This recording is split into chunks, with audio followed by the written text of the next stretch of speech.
I've been in business for 23 years. If I can go back and talk to that old Walter Bond 23 years ago, here's the top 10 things that I would share with him to accelerate success and get him, Walter Bond, to his spot quicker. So listen up, because this directly applies to you and your business right now.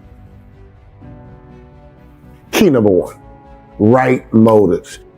You need to be in business for the right reasons. And making money is not enough. If your only reason to be in business is to make money, it's going to be impossible for you to have a long career and sustain it with all the pressures, all the stresses, all the ups and downs if you don't have the right motives. Making money is the wrong motive.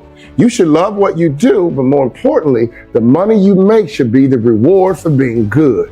Key number two, love what you do or quit. Think about it.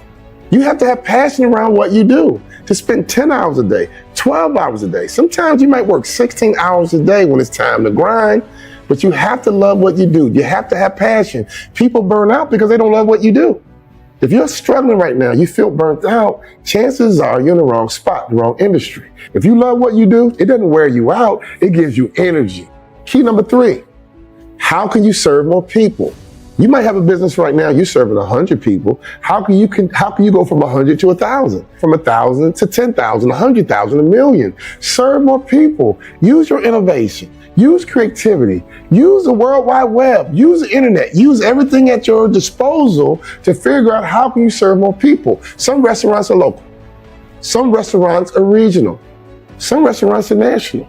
Some restaurants are international. The truth is, it's still a restaurant, but they have figured out how to serve more people. Key number four, you don't have a real business until you're managing other people's efforts. A lot of people think they're in business, but unless you're working, unless you show up, you don't make money. You should be able to go on vacation and still make money. You should be able to take a trip and still make money. If it's always about you showing up, if it's always about you working, you're making money, but don't fool yourself. That is not a real business. A real business is all about managing other people's efforts, and that is what generates your revenue. Key number five, you must recalibrate constantly. Smart business leaders are constantly looking for ways to recalibrate, which means if it ain't broke, break it. Think about Blockbuster, they didn't recalibrate. Think about BlackBerry, they didn't recalibrate. Smart companies constantly recalibrate. You got to always look for ways to improve. How can you get bigger? How can you get stronger? How can you get faster? Stop doing it the same old way.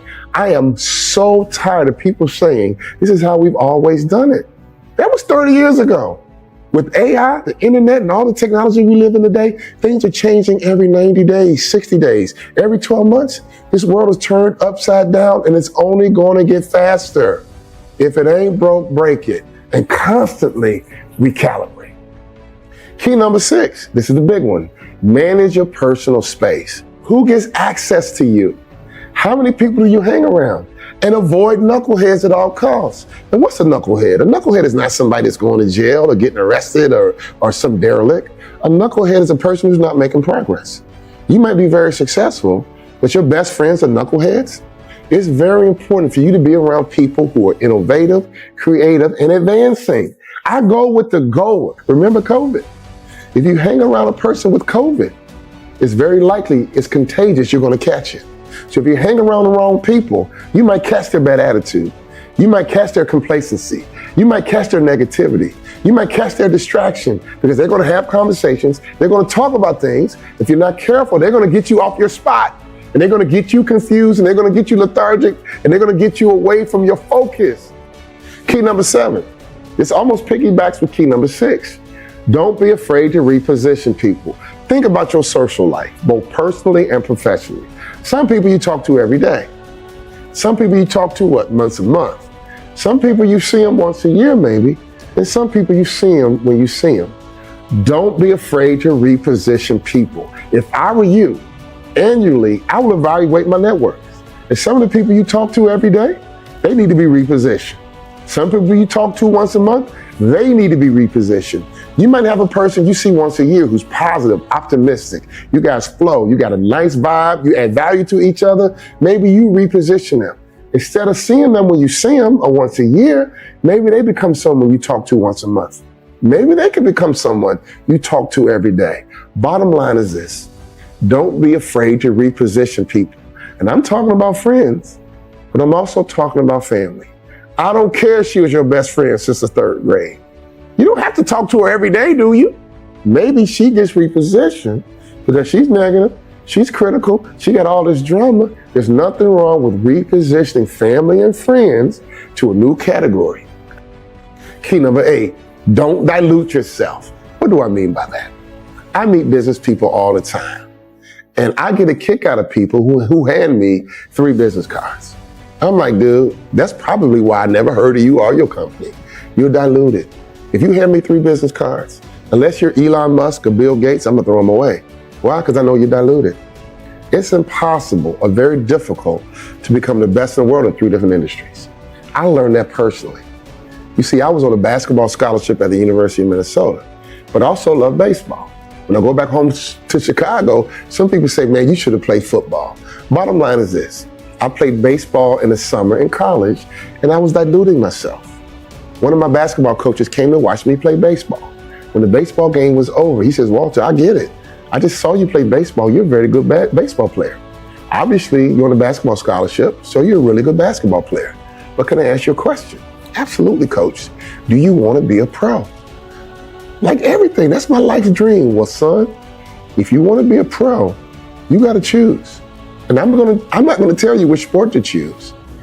But you can either be a pro in one sport, or you can be very good in baseball or basketball. Think about it. The truth is, business is no different. If you're trying to run 3 different companies, chances are none of them will thrive because your focus is diluted.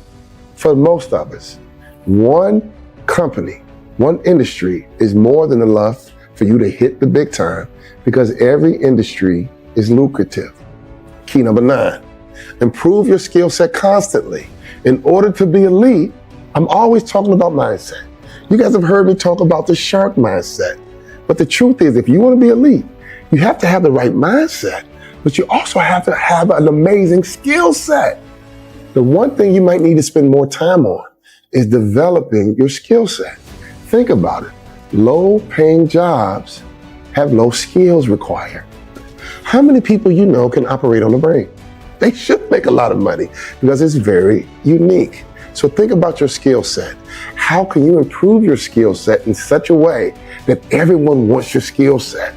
A lot of people don't spend time developing their skill set. To me, marketing is a skill set. Selling is a skill set. Leadership is a skill set. You have to develop your mindset. But most importantly, you have to develop your skill set. Key number 10, working hard is a lie. Our whole life, people said, man, you better work hard. You got to work hard. That's the key. Well, working hard is important, but that's not the key. Working smart is the key. I'm sure you know a lot of hardworking people that live day to day, check to check. I'm sure you'll agree with me. Those hardworking people, if they're only working hard, will never be wealthy. You have to work smart. So my question is, what is your strategy to win? What is your strategy to work and win big? Once you develop a winning strategy, now it's time to execute it. Everybody else is working hard. Average people work hard, right? But to be above average, to be elite, it's not just about working hard. It's about working smart. Teams in sports that win championships, they work hard, but they also execute their strategy. The losing teams, they're working hard, but they're not executing or they don't have a good strategy. The same thing is true in business. You gotta work hard on your winning strategy. Those are the 10 things I learned in 23 years in business. And let me tell you something. I don't care where you are today. The best time to plant a tree was like 30 years ago. But the second best time to plant a tree is right now. Take these 10 keys and execute them and apply them. And I promise you, it will accelerate your growth. It will accelerate your revenue. And it will accelerate your pace to get to where you want to be.